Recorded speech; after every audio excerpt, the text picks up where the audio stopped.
Hola chicos, buenos días. ¿Se ve bien la pantalla? Sí, profe. Buen día, Bueno, profe. Sí. vamos entonces a comenzar con el tema de hoy, ¿sí? Desnutrición. Vamos a hacer primero un repaso teórico, que esto ustedes ya lo vieron con la doctora Costa.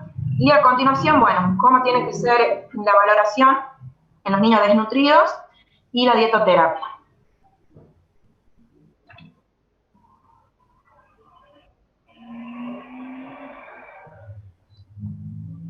Bueno.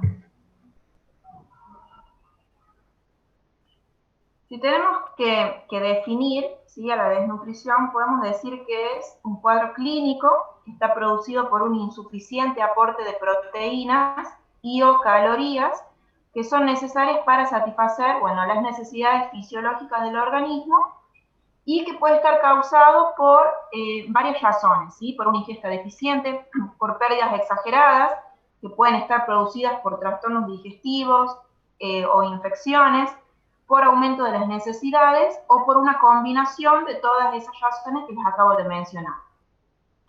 Hay que saber que la desnutrición no solamente es el producto o el resultado de una insuficiente ingesta alimentaria, sino que es el resultado de una combinación de varios factores socioambientales, como por ejemplo la pobreza extrema, que imposibilita el acceso a los alimentos en cantidades suficientes, y esto lo podemos relacionar con lo que es la seguridad alimentaria. Otro factor también, la falta de trabajo, el analfabetismo, las malas condiciones de vivienda, la falta de higiene, que va a influir en todas las técnicas de conservación, de cocción de los alimentos, de seguridad, ¿sí? Y a la desnutrición la podemos clasificar de diferentes formas, ¿sí? De acuerdo a la etiología es la causa, ¿sí? En primaria o secundaria, de acuerdo a la gravedad, ¿sí? Podemos utilizar diferentes indicadores o parámetros antropométricos, como la clasificación de Gómez, de Waterloo, el porcentaje de pérdida de peso y la clasificación que establece la OMS. De acuerdo a la evolución, se clasifica en aguda o crónica, y de acuerdo a la clínica tenemos el marasmo y el Washerwood. Ahora vamos a ver cada una de ellas. Bien, dijimos que de acuerdo a la etiología se clasificaba en desnutrición primaria y secundaria. Con respecto a la desnutrición primaria, es aquella que está originada por una ingesta que es insuficiente, inadecuada, desequilibrada o incompleta de nutrientes. Es decir, que hay una privación en el aporte de nutrientes al cuerpo.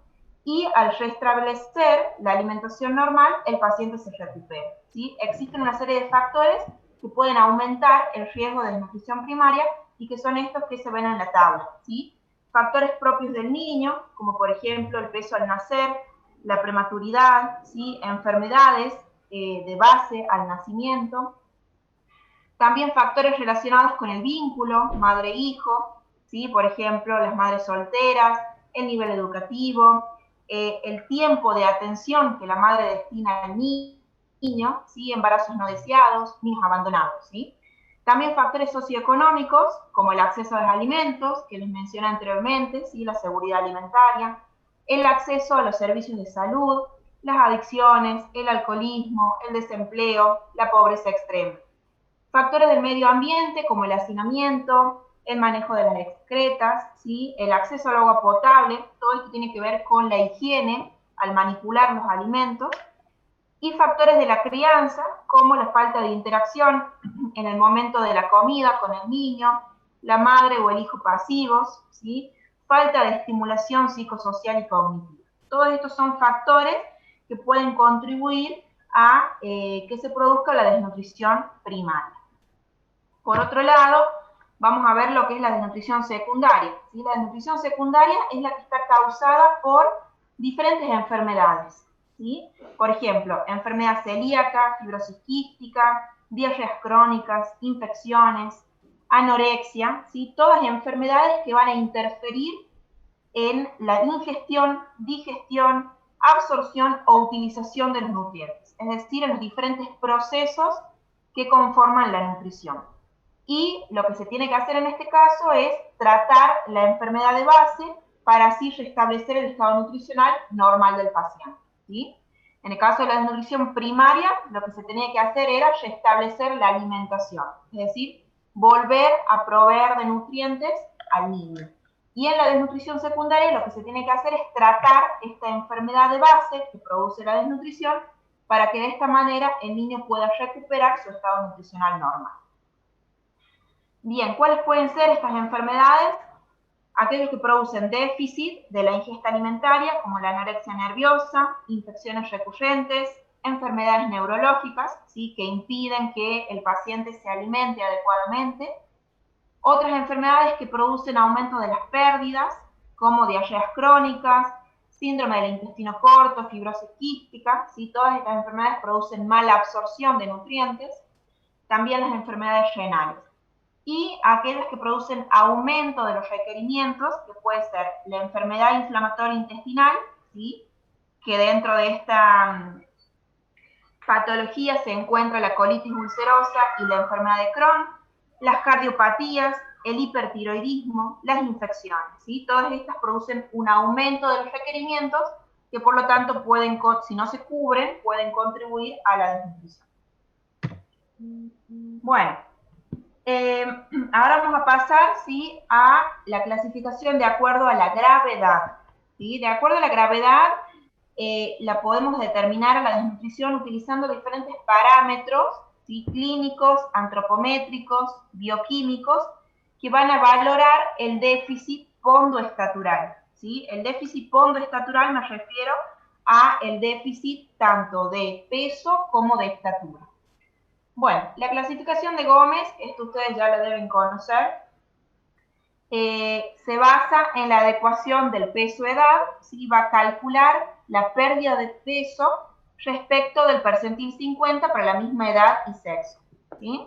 La ventaja es que es una medición simple porque utiliza simplemente el peso, ¿sí? No hay que combinar medidas, lo único que se tiene que tener en cuenta es el peso y la edad. Y la desventaja es que no permite diferenciar entre procesos agudos y crónicos. No hace correcciones en caso de que haya edemas y no es muy confiable de aplicar en niños mayores porque no tiene en cuenta la talla, ¿sí? Esas son las desventajas que presenta este parámetro antropométrico. Bueno, la fórmula es el peso actual sobre el peso del percentil 50, recordando siempre que sea para la misma edad y sexo. Esto lo multiplicamos por 100 y luego le restamos 100, ¿sí? De esta manera vamos a encontrar aquí, como se ven en el cuadrito, las diferentes clasificaciones. La normalidad es hasta el 90%. Luego tenemos desnutrición leve, del 11 al 25% de déficit de peso. La desnutrición moderada, un 26 a 40% de déficit de peso. Y la desnutrición grave es cuando el déficit ponderal es de 41% o más, ¿sí? Este parámetro entonces permite medir la gravedad de la desnutrición. Bueno, a continuación... Profe, o sea que si está entre el 10 y el 90 es normal. Sí, menor al 10 tiene que ser, ¿sí? Porque acordate que a esta fórmula que está acá, ¿sí? Al peso actual sobre el peso del percentil 50 por 100, Eso nos da un valor. Por ejemplo, nos da 76, ¿sí? Sí. A ese 76 le tenés que restar el 100, ¿sí? 100 menos 76, y ese porcentaje que te queda lo tenés que buscar dentro de esta tablita para ver si está dentro de desnutrición leve, moderada, grave, o está dentro de la normalidad. ¿Sí? Bien, ¿Se entendió? Bueno. Después tenemos entonces Waterloo, ¿sí? Que este parámetro combina dos indicadores, ¿sí? Peso para la talla y talla para la edad. Con Gómez es peso para la edad, ¿sí? Ahora, Waterloo combina peso para la talla y talla para la edad. Es decir que esta medición incorpora la valoración de la talla del paciente y permite de esta manera determinar carencias nutricionales agudas, que son los demasiados, o crónicas, que son los acortados, ¿sí? Cuando la talla ya queda baja. Bueno, el peso para la talla nos indica el peso que tiene que tener un niño de acuerdo a su estatura. Esto se llama peso teórico. Por lo tanto, el déficit en peso para la talla nos indica una desnutrición aguda, ¿sí? Y por otro lado, la talla para la edad, cuando es baja, expresa desnutrición crónica, ¿sí? Una estatura menor a la esperada para una edad determinada. ¿Sí? En este caso, el niño estaría acortado. Las fórmulas las tienen aquí a la izquierda, ¿sí? Para peso para la talla es el peso actual sobre el peso teórico. Recuerden que peso teórico no es lo mismo que peso ideal o peso del percentil 50, ¿sí? Peso teórico es el peso que tendría que tener un niño de acuerdo a su estatura, ¿sí? Eso es peso teórico. Y talla edad, la fórmula está aquí abajo, que es la talla actual sobre, aquí sí, la talla del percentil 50%. Es la misma fórmula que la de Gómez, solamente que reemplazando el peso por la talla, ¿sí? Pero sí quiero que tengan en cuenta esto del peso teórico, que no es lo mismo que el peso ideal, ¿sí? Bueno, y de la misma manera, luego de calcular de acuerdo a la fórmula, buscan en el cuadrito, ¿sí? Se clasifica en el caso de peso para la talla, de primero, segundo y tercer grado, y en el caso de la talla edad, en leve, moderado y grave. Una vez que ustedes tienen esos dos porcentajes calculados, tanto de peso para la talla como de talla para la edad, se van a ir a este cuadrito, que es el cuadrito de Waterloo, ¿sí? Y bueno, van a juntar los datos, ¿sí? Por ejemplo, aquí, peso para la talla. Supónganse que les haya dado 75%.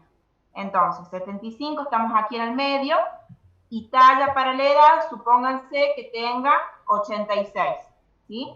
Entonces, unen los dos puntos, 75 con 86, y caen en este cuadro, que sería un desnutrido crónico agudizado, que significa que está emaciado y acortado, ¿sí? Esto lo vamos a ver ya más adelante, les voy a mostrar bien la clasificación. Bueno, otra forma de medir la gravedad de la desnutrición es a través del porcentaje de pérdida de peso. Esto lo que hace, bueno, es relacionar el descenso de peso con el tiempo en el cual transcurre. La fórmula es el peso habitual que tiene el paciente, que eso se le pregunta, menos el peso actual, todo esto sobre el peso habitual por 100. Y de esta manera lo traemos a este porcentaje al cuadro relacionado con el tiempo en el cual transcurre, ¿sí? Si todo este cambio ocurrió en una semana, en un mes o en 6 meses, va a ser significativa la diferencia, ¿sí? O sea, va a ser una pérdida de peso, ya sea significativa o severa de acuerdo al tiempo en el cual transcurre. Y bueno, por último, de acuerdo a la Organización Mundial de la Salud, la clasificación, bueno, que realiza es de desnutrición moderada cuando el índice de masa corporal está entre -2 y -3 desvíos estándar, de acuerdo al puntaje Z, y cuando la circunferencia braquial del brazo es mayor a 11 centímetros. La desnutrición grave, por otro lado, es cuando el índice de masa corporal es mayor a -3 desvíos estándar y cuando la circunferencia del brazo es menor a 11 centímetros. Esos son los criterios que propone la OMS para clasificar a la desnutrición, ya sea en moderada o en grave. Bien. Bueno, antes de pasar aquí vamos a volver al cuadrito para que no se pierdan. Aquí. Entonces ya vimos la clasificación de acuerdo a la etiología, ¿sí? Primaria y secundaria, de acuerdo a la gravedad, que vimos los indicadores de Gómez, de Waterloo, el porcentaje de pérdida de peso y los criterios propuestos por la OMS. Vamos a continuar de acuerdo a la evolución en aguda y crónica, ¿sí? Por un lado, la desnutrición aguda la podemos definir como un proceso, ¿sí?, que va a cursar con déficit de peso para la talla, y la desnutrición crónica se define como aquella que cursa con detención de la talla, ¿sí?, y presencia de diferentes mecanismos de adaptación, que lo vamos a ver ahora con el marasmo. Entonces, desnutrición aguda, proceso que va a cursar con déficit de peso para la talla. Y la desnutrición crónica va a cursar con detención de la talla y presencia de diferentes mecanismos de adaptación. Y estos mecanismos de adaptación lo que hacen es priorizar el mantenimiento de diferentes órganos y sistemas del cuerpo para lograr la supervivencia, ¿sí? Esa es la definición de los mecanismos de adaptación. Y que lo vamos a ver ahora con el marasmo.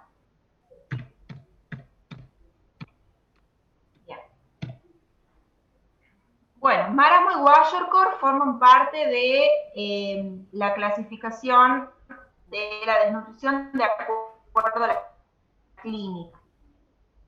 ¿Sí?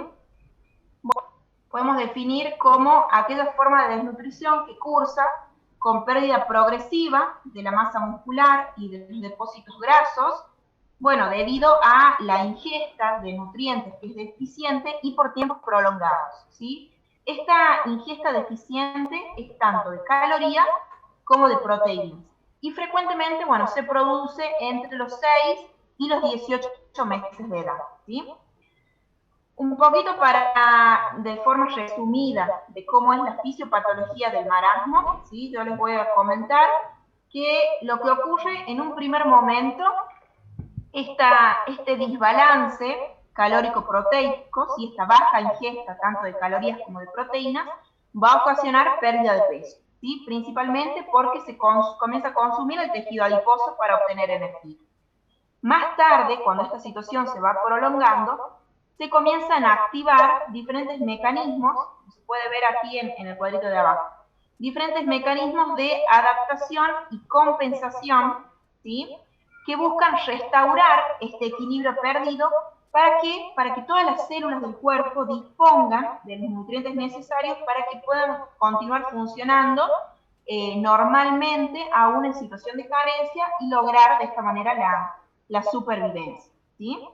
En un primer momento, el primer proceso que se pone en marcha es la acomodación, ¿sí?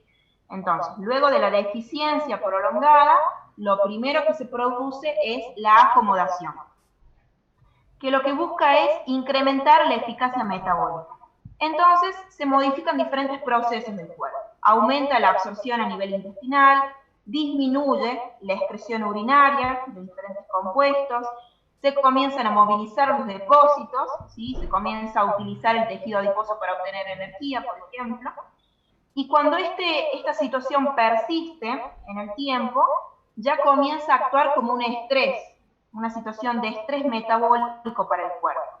Y este estrés va a producir diferentes cambios hormonales, dando lugar a la siguiente flechita que se ve acá, que es el mecanismo de adaptación, que se caracteriza por el sacrificio de diferentes estructuras orgánicas para lograr la supervivencia, ¿sí? En síntesis, lo que se produce es que el cuerpo, el autocanibalismo, ¿sí? El cuerpo se comienza a consumir él mismo para obtener energía de algún lugar y de esta manera lograr la supervivencia, ¿sí? Los órganos podemos decir que comienzan a comerse ellos mismos para así poder obtener energía, y al comerse comienzan a fracasar a nivel funcional, y esto produce diferentes alteraciones, ¿sí?, no solo a nivel antropométrico, sino también a nivel bioquímico, a nivel funcional, que si persiste por mucho tiempo, lógicamente va a llevar a la muerte,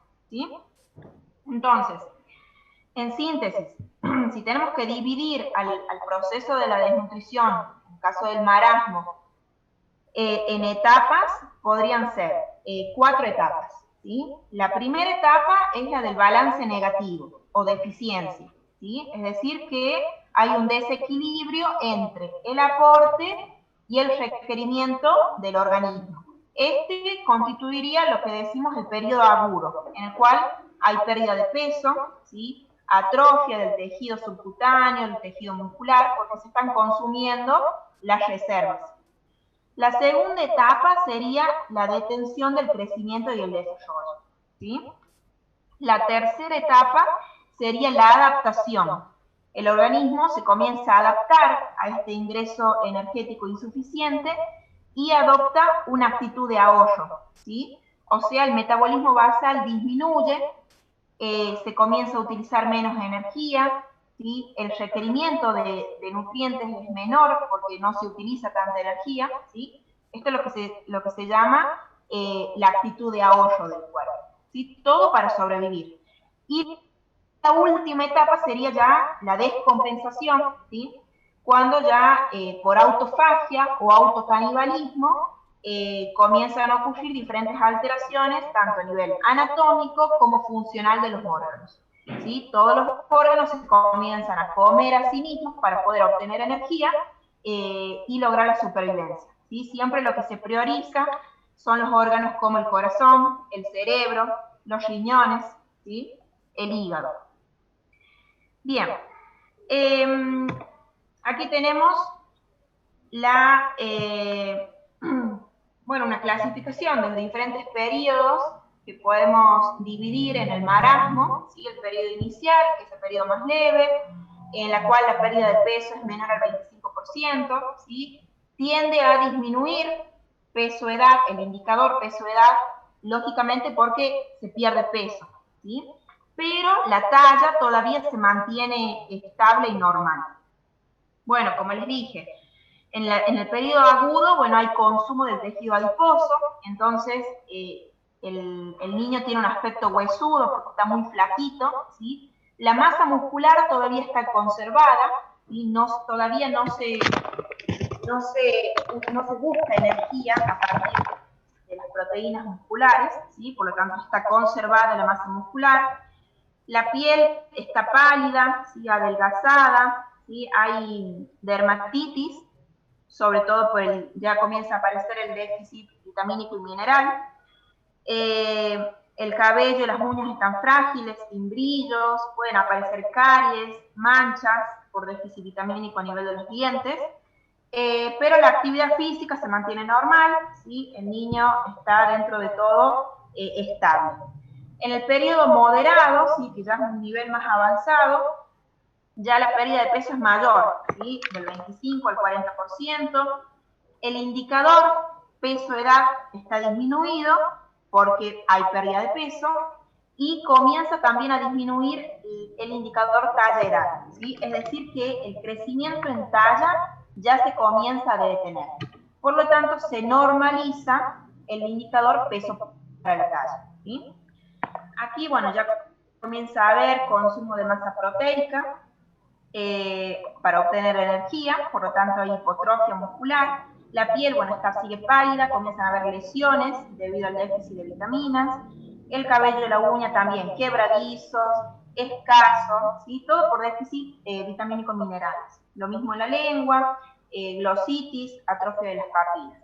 Y la actividad física, sí, ya comienza a estar disminuida debido a, como se comienza a consumir la masa proteica, hay hipotonía muscular, ya no hay fuerza, por lo tanto, el niño comienza a estar más sedentario, más quieto. Y el periodo terminal, que ya es grave, la pérdida de peso es mayor al 40%. Como la pérdida de peso es muy grande, el indicador peso-edad está muy bajo, disminuye también la talla, por lo tanto disminuye la talla-edad, y al disminuir los dos también comienza a disminuir el indicador peso para la talla.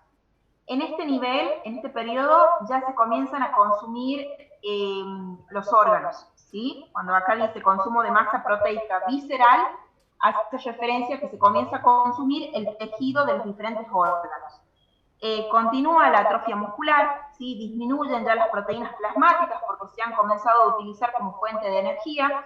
Ustedes recuerden que las proteínas, su función no es energética, ¿sí? Su función es plástica, es la de formar nuevos tejidos. Entonces, en este caso se están comenzando a utilizar las proteínas plasmáticas como fuente de energía, porque ya se acabó todo el consumo de tejido adiposo, ya no queda más.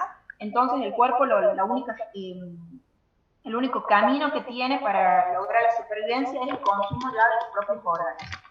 En el cabello, bueno, se comienza a caer el pelo, las uñas están atróficas, hay palidez extrema, ¿sí?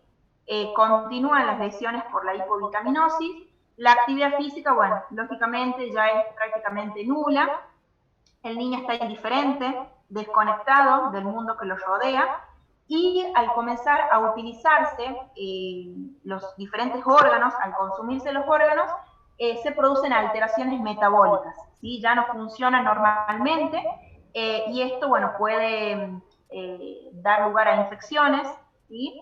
Y por lo tanto llevar a la muerte. Bueno, eso entonces de marasmo. Con respecto al kwashiorkor, que es la otra forma de presentación clínica de la desnutrición, la podemos, bueno, definir como una desnutrición aguda que está provocada por una ingesta deficiente de proteínas, ¿sí? En este caso de proteínas, tanto en calidad como en cantidad. Y se observa ya en niños mayores, de 1 a 5 años, acompañado siempre de déficit de vitaminas. El kwashiorkor se ha asociado a la presencia de micotoxinas, particularmente las aflatoxinas, que están producidas por hongos y que se encuentran frecuentemente en cereales, ¿sí? Los cereales constituyen la base de la alimentación de estos niños que presentan kwashiorkor, ¿sí? Bueno, lo que hacen estas aflatoxinas es afectar la digestión y la absorción de los nutrientes, y también pueden producir intoxicación aguda, que se va a manifestar con vómitos, dolor abdominal, edema pulmonar y también infiltración de grasa en el hígado.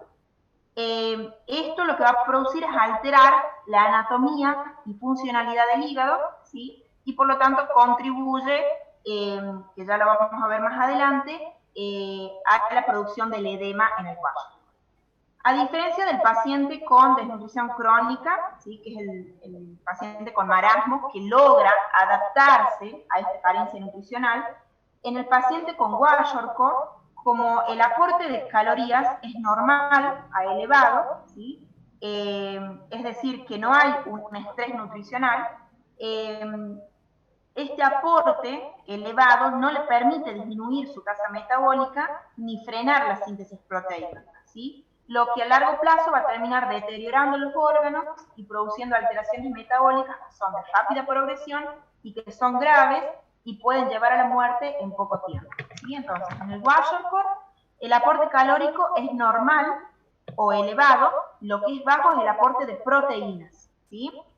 Y en este caso, como el aporte calórico es normal, el paciente con kwashiorkor no puede adaptarse a un estrés metabólico o nutricional, ¿sí?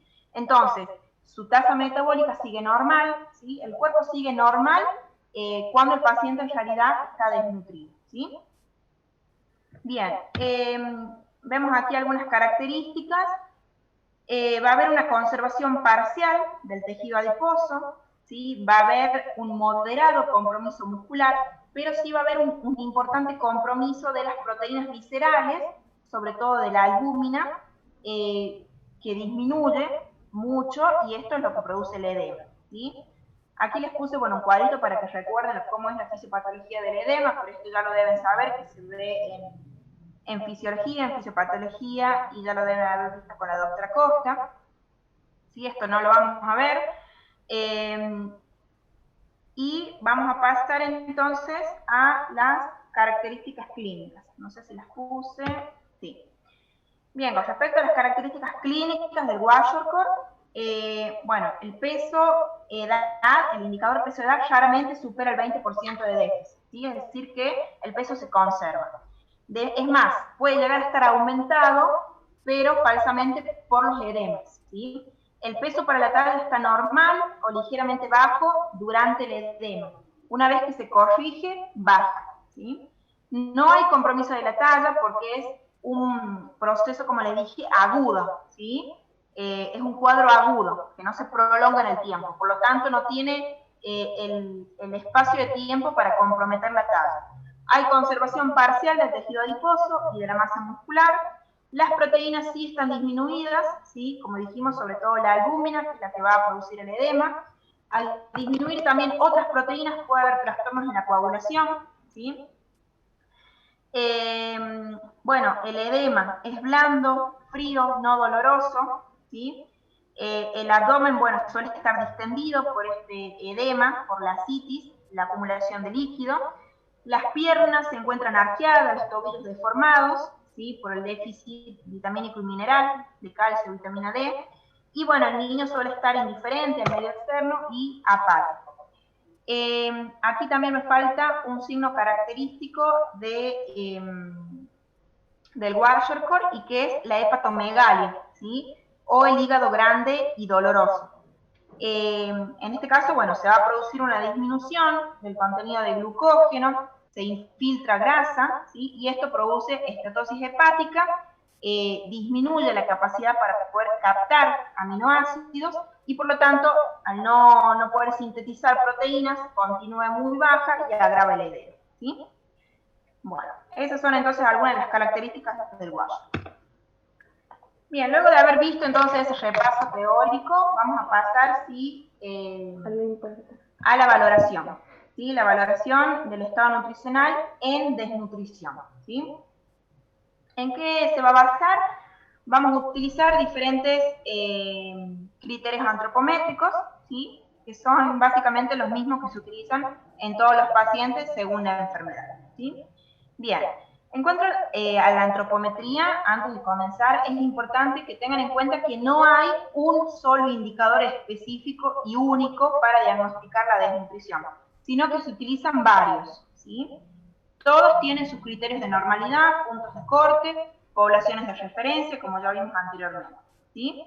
Pero siempre lo que hay que tener en cuenta es determinar el grado o la severidad de la desnutrición, porque en base a esto va a ser el tratamiento nutricional, ¿sí? Bueno, peso, edad, recuerden, bueno, que refleja la masa corporal total alcanzada hasta un momento determinado, hasta el momento en el que se realiza la medición.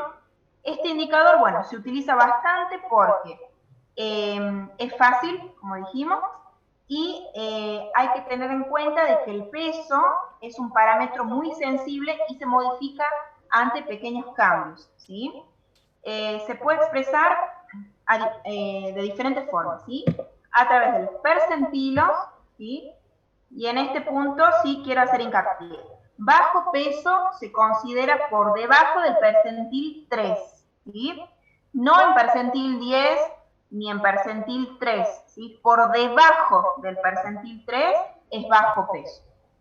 Con respecto, si utilizan puntaje Z, menos 2 desvíos estándar indica bajo peso, ¿sí? A partir de menos 2 desvíos estándar.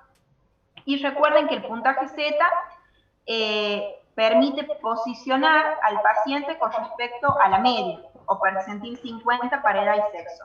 Y se considera un parámetro mucho más exacto que percentilar al paciente.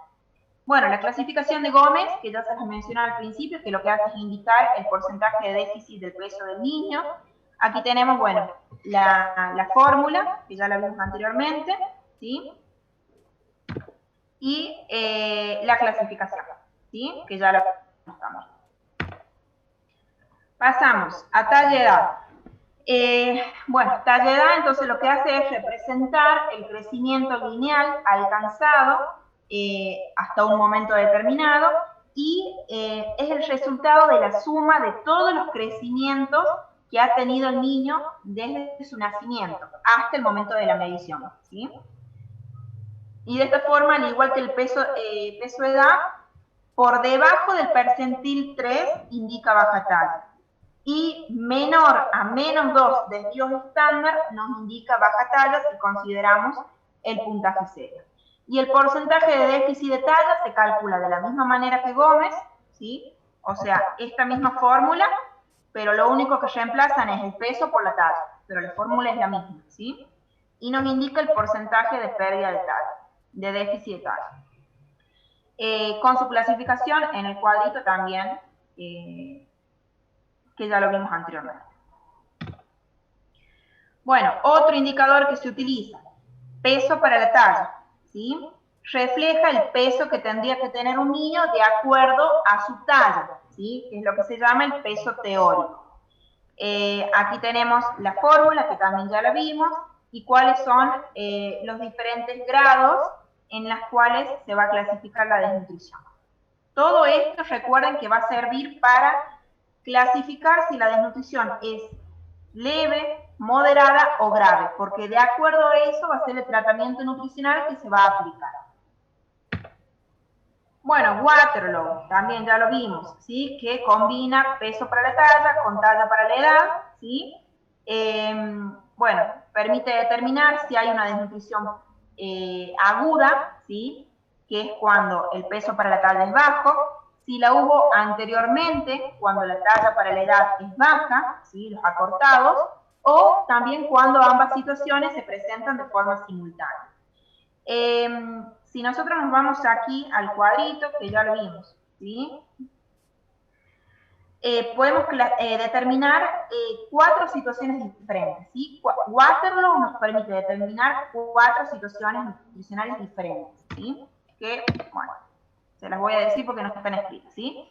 En primer lugar, los niños normales que no están desnutridos, ¿sí? Que van a ser aquellos que tienen su peso y su talla normales para su edad. Después tenemos los niños emaciados, que son los desnutridos agudos, en esta parte, ¿sí? Que serían aquellos niños que tienen una talla normal para su edad, pero que tienen un peso bajo, de acuerdo a su talla, ¿sí? O sea, normal o sin desnutrición, niños que tienen un peso y una talla normales para su edad. Desnutridos agudos o emaciados tienen una talla que es normal para su edad, pero tienen un peso que es menor para su talla, ¿sí? Luego tenemos los acortados, a ver acá, que son los desnutridos crónicos, o también se los llama desnutridos crónicos compensados, que son aquellos que tienen una reducción proporcional tanto del peso como de la talla, ¿sí? Por eso están compensados. Y luego tenemos los desnutridos crónicos agudizados, que son los que están emaciados y acortados, que tienen una talla que es baja para su edad y también tienen un peso que es bajo para su talla, ¿sí? Bueno, esos serían entonces los parámetros antropométricos que se tienen que utilizar al valorar al paciente desnutrido, ¿sí? Bueno, estos son los criterios que se toman para considerar que un desnutrido es grave, cuando el peso para la edad es menor al 60%, peso para la talla menor a menos 3 desvíos de estándar, índice de masa corporal menor a menos 3 desvíos de estándar, la circunferencia del brazo menor a 11 centímetros y cuando tienen presencia de edema bilateral. Los criterios de internación, desnutridos graves, que son los criterios que les acabo de mencionar, cuando el paciente tiene edema, cuando presenta deshidratación grave, diarreas persistentes o vómitos persistentes, hipotermia, shock, ¿sí? Anemias graves, púrpura, ictericia, anorexia persistente y en los niños menores de un año, ¿sí? Todos estos son los criterios que se tienen en cuenta para internar a un paciente. Y en cuanto al tratamiento, ¿sí? El tratamiento nutricional, ¿sí? Hay que tener en cuenta que el plan de alimentación, en primer lugar, tiene que ser hipercalórico, ¿sí? Con el objetivo, bueno, de replesionar los depósitos corporales, de permitir un crecimiento recuperador, lo que se llama catch-up, ¿sí? o recuperar el peso que tenía el paciente antes de enfermarse, y también para mantener posteriormente un crecimiento normal mediante, bueno, un aporte que sea adecuado de calorías y de nutrientes. También hay que tener cuidado cuando el paciente presenta diarrea, deshidratación, infecciones, ¿sí? Todo eso se tiene que tener en cuenta en el momento de aplicar el tratamiento nutricional. Y siempre recuerden que el tratamiento nutricional va a ser de acuerdo a la severidad de la desnutrición, ¿sí? De acuerdo, ustedes van a realizar primero la valoración antropométrica, ¿sí? Peso-edad, Waterlow, talla-edad, y de acuerdo a eso van a determinar si el paciente tiene una desnutrición leve o moderada, o si la desnutrición es grave, ¿sí? Y de acuerdo a esa clasificación van a aplicar el tratamiento nutricional. En el caso de los desnutridos leves moderados, lo que se busca es corregir las alteraciones dietéticas, cubriendo las necesidades energéticas y específicas de nutrientes, ¿sí? Y en el caso de los desnutridos graves, ya se requiere hospitalización y el tratamiento es mucho más largo, son mucho más prevalentes las recaídas y las complicaciones o infecciones recurrentes. Bien, vamos a ver entonces primero la desnutrición leve o moderada. En este caso, como les dije, lo que se busca es corregir todas las alteraciones dietéticas, ¿sí? ¿Cómo se hace? Cubriendo las necesidades que tenga el paciente de calorías y de los diferentes nutrientes.